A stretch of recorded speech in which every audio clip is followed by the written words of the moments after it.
Hi, everyone, and welcome back to Building Resilience Love, Learn, Lead, or Let Go. I'm Negam, and today we're talking about confidence, how to build it, maintain it, and make it unshakable, even when life starts shaking you down and puts you into tough situations. Confidence is one of the cornerstones of resilience. And the great thing is, guess what? It's a skill and we can all develop it. Now, I used to think that it's something that people are just born with and it's something that I just didn't have. And then later in life, I was so delighted to hear that, oh, it's something you can actually practice and build and become more confident. So everyone has the ability to build confidence and develop that and grow their personality personally and professionally. What does confidence mean to you? And how do you stay confident when things are challenging to you? Share your thoughts about that. And then maybe also, what situations make you feel uncomfortable? And maybe that's when you start doubting yourself. Share that as well, because we all go through these moments. Even people who are confident, people who we perceive as confident, may have those moments. All right. So, what we're going to do is we're going to break it down into our love, learn, and lead or let go framework. And we're going to talk about why confidence is crucial to resilience. And that is where we're going to get started. Confidence isn't just about feeling good about yourself, it's about having the belief that you can handle life's challenges. It gives you the courage to try, to grow, and to keep going, even when things are really hard. One of my favorite quotes about confidence comes from Eleanor Roosevelt. She says, "No one can make you feel inferior without your consent." Did you hear that? No one can make you feel inferior without your consent. Confidence is about reclaiming your power and trusting in your own worth, no matter their circumstances. A lot of times we just wait for other people to validate us, to tell us what we need to hear in order to believe it, where we could be spending the time working on our own self-worth and building that up. So let's work on that. All right, let's start with the first piece of the puzzle, love. Building confidence through self-compassion. Why is that a foundation of confidence? Well, if you think about it, confidence starts with how you treat yourself. Most of the time, it's our own self doubt that brings us down. We don't need anyone else to do it for ourselves, unfortunately, right? If you are constantly critical of yourself, you are doubting your abilities, it's really hard to feel confident. And that's where self compassion comes in. It's about giving yourself grace, especially when things don't go perfectly. And this is something that I learned the very hard way back when I was a classroom teacher.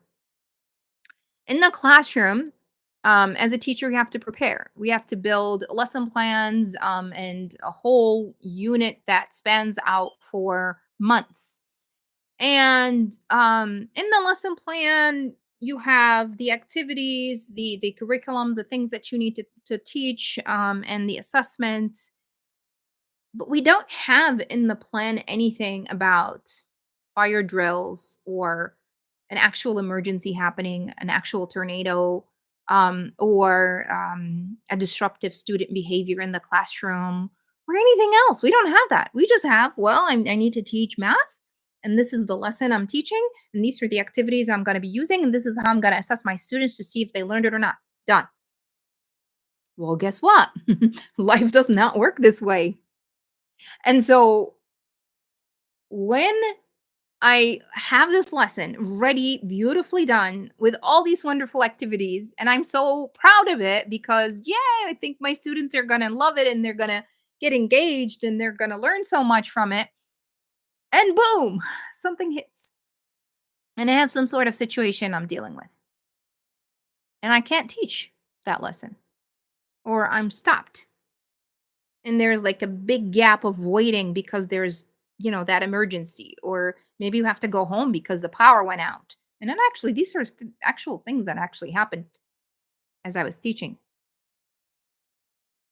And now you're not just one lesson behind, you're like a whole week behind and a whole unit behind. And now you have to kind of think of different ways to make that up and think outside the box. And it used to bother me a lot. But then I started kind of picking up on things and learning that I really can't control anything that happens outside of this lesson plan, but I can control my behavior.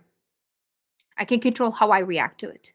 Because everything I do, my students are looking at me and they're watching me and they're learning from me. So, what am I teaching them with my behavior? And that's really what taught me. My students are the ones who taught me that I need to be careful with how I react. And then I started reflecting more and more.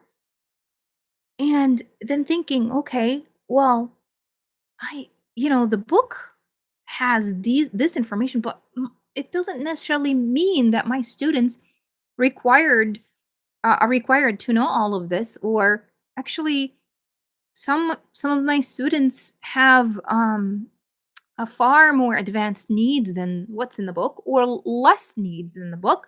And so the book doesn't really know. It's my students that know. And they're the ones that really gauge their own learning. I just need to look at them.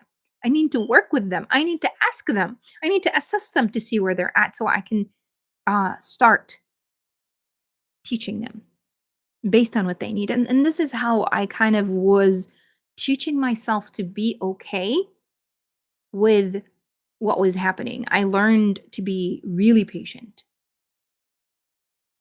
And I learned to go with the flow, which was a really great skill. I learned to be authentic. If I don't know an answer to a question, I say, I don't know. I am not going to try to look confident in front of my students at their own expense. There is no way. That is not what I'm here to do.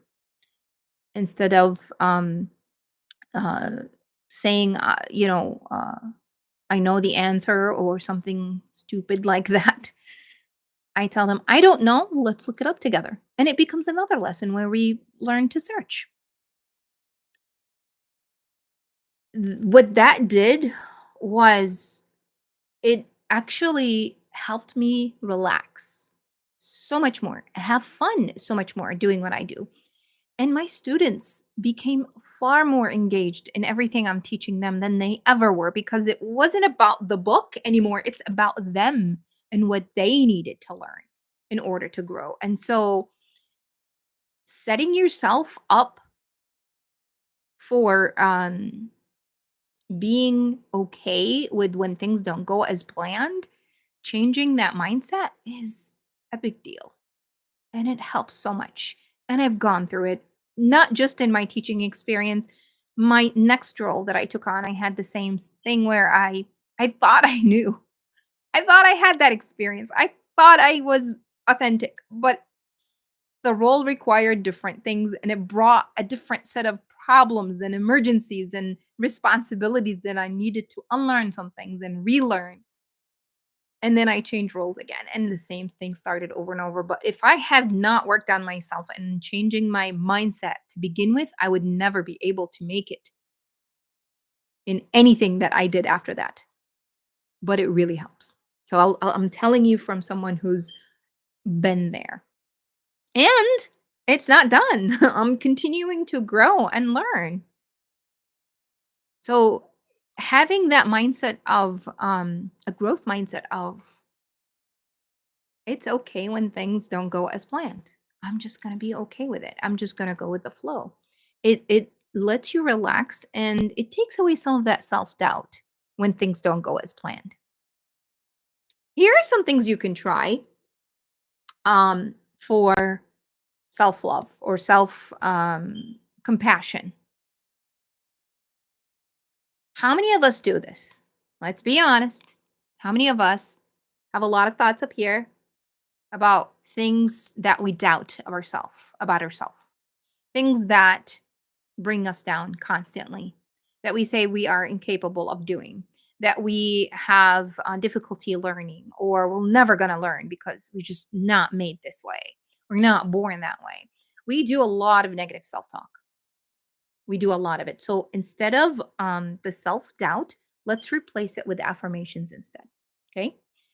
Instead of saying, I'm not good enough, tell yourself, I am learning and I'm improving every day. The power of yet is what we need to embrace. I don't know something, but I am going to learn it. I don't know something yet, but I'm going to learn it. I'm going to work on it. Two, celebrate small wins. And I keep repeating this, I think, pretty much in every episode because don't wait for someone else to celebrate you. Everyone else is busy doing their own thing.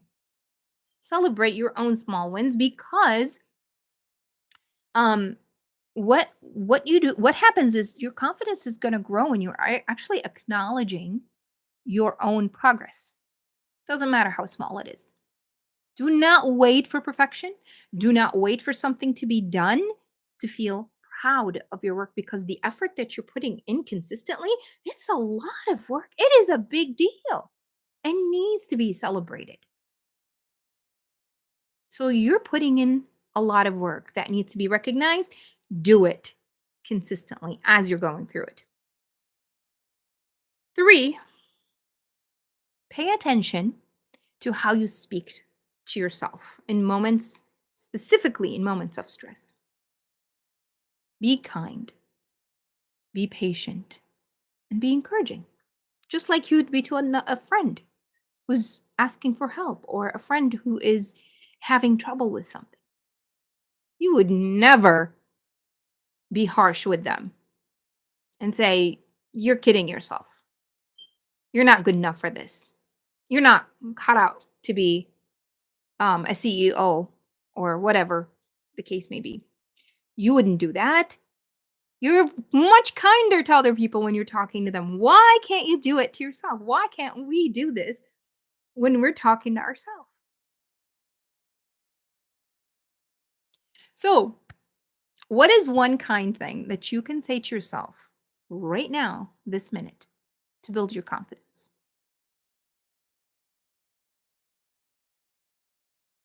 Think about it. And if you don't have it, I'll give you a tip.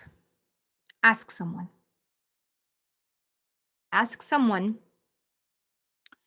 close to you who have seen you, at work, whether a family or relative or somebody at work who've seen you do things, and ask them what is one great quality about you or a great characteristic about you. Um, and then reflect on it a little bit and make that be the thing, the one kind thing that you say to yourself. If you can't recognize it yourself, then ask someone. Here is a powerful thought from Imam Ali alayhi salam. I love this one. Do not be a slave to others when God has created you free. Confidence begins with recognizing your own intrinsic worth and refusing to let external opinions define you. A lot of times, the world is harsh to us.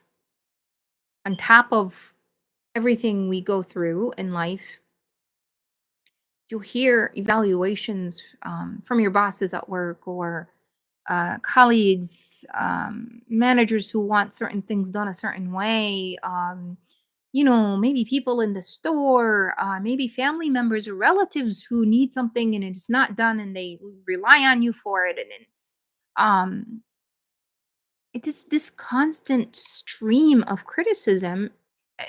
I mean, the reason why we feel most of the time about ourselves badly and we do the negative self-talk is because we hear it from others.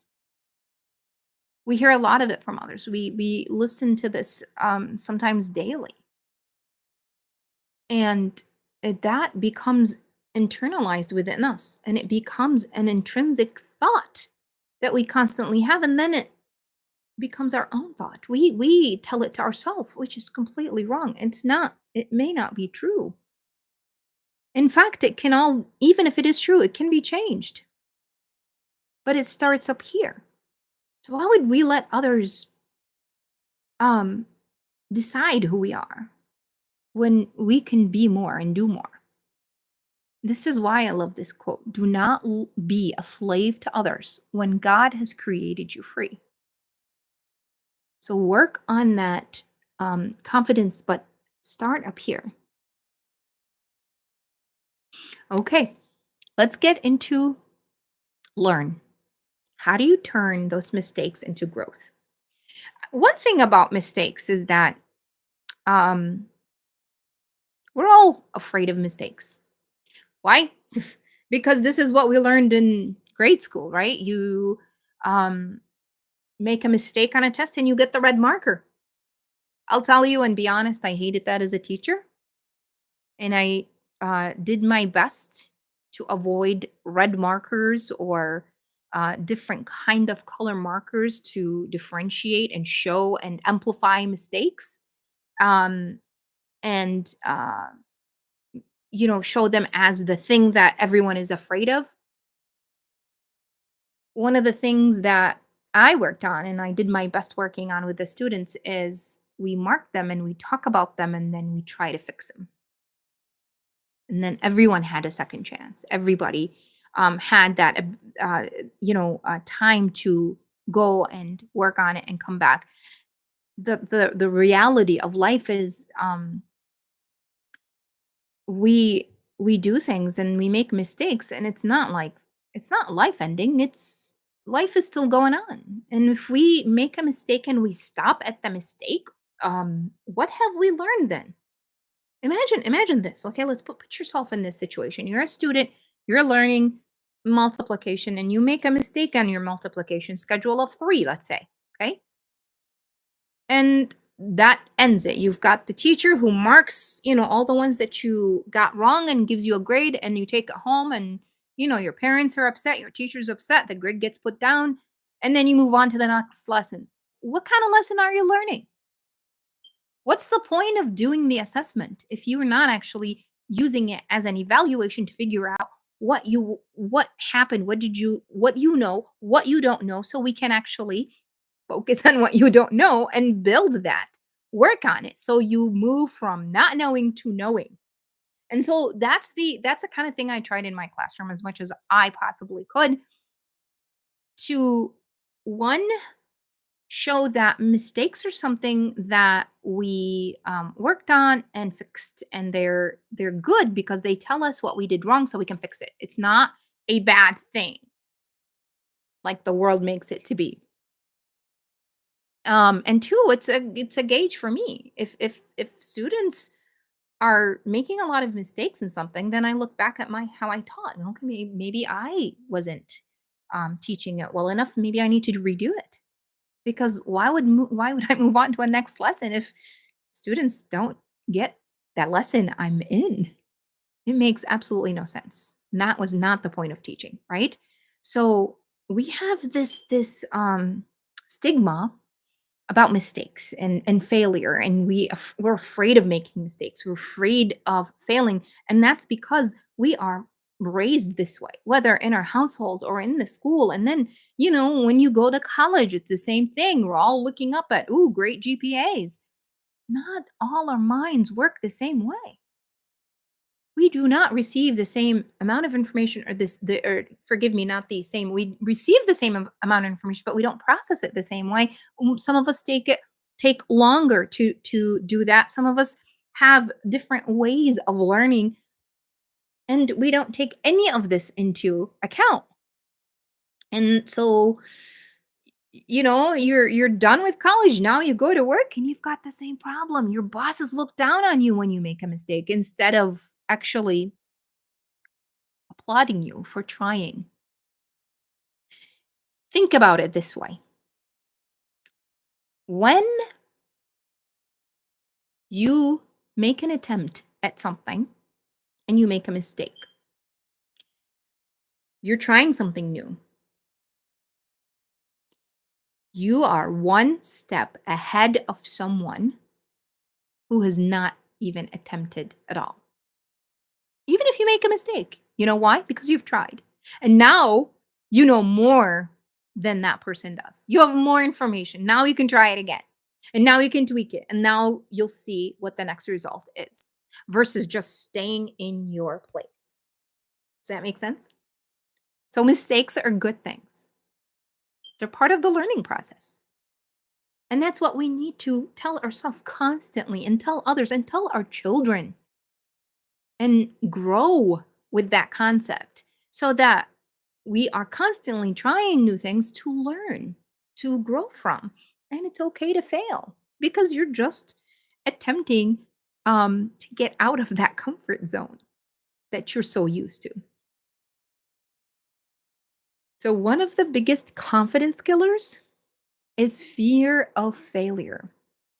We're afraid of failing, so we are afraid to attempt and we lack the confidence, and that's what we tell ourselves. But the truth is, mistakes are just stepping stones right into growth. Every time you fall, you have an opportunity to rise stronger. Here are some tips for learning from setbacks. Reflection over rumination. We ruminate a lot. Instead of dwelling on what you did wrong, ask yourself, what am I going to learn from this? And what did I learn from this?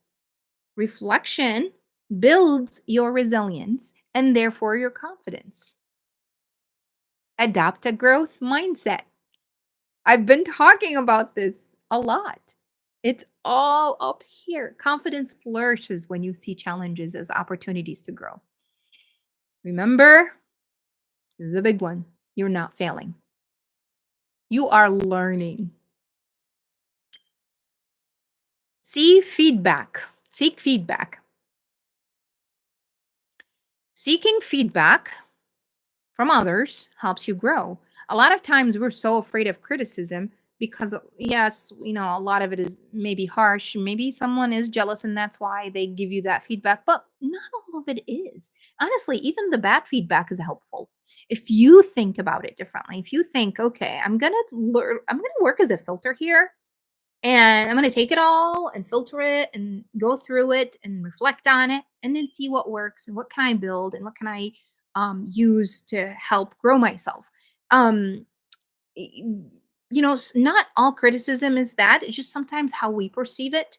Sometimes we just shut down and don't like it because we feel like we've been working on ourselves really hard and we're growing, and then someone comes and they tell us, no, you're still not, and it hurts, right?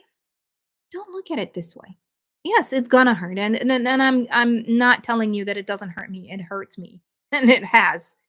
I just tell myself, okay, even though I've worked on myself, and it hurt, and this person is telling me that I still need to grow in that one area that I've been working on. I'm gonna take their feedback, and I'm gonna see what else is out there. I'm going to see what else I haven't done yet in order to grow. And I'm going to make it a challenge to show that person that I am going to grow and to show myself, most importantly. So still take it. So think about a time you have turned a mistake into a lesson. How did it shape your confidence? Winston Churchill said, success is not final, failure is not fatal. It's the courage to continue that counts. Confidence grows grow when you embrace both success and failure as part of your journey. Confidence grows when you embrace both success and failure as part of your journey. All right, let's talk about leadership. How do you project confidence with conviction? Confidence is contagious. When you project confidence, it inspires others to trust you.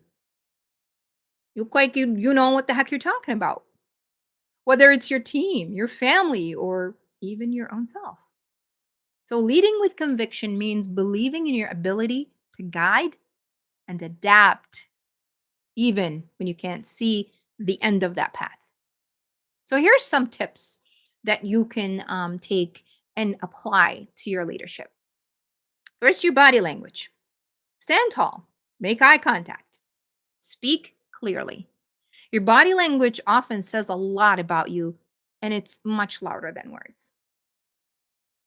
Second, prepare, then trust yourself. Confidence comes from preparation, but it also means trusting yourself to handle the unexpected. Like I mentioned in the example of teaching, prepare, but not everything goes as planned. But here are the two preparations I need you to do.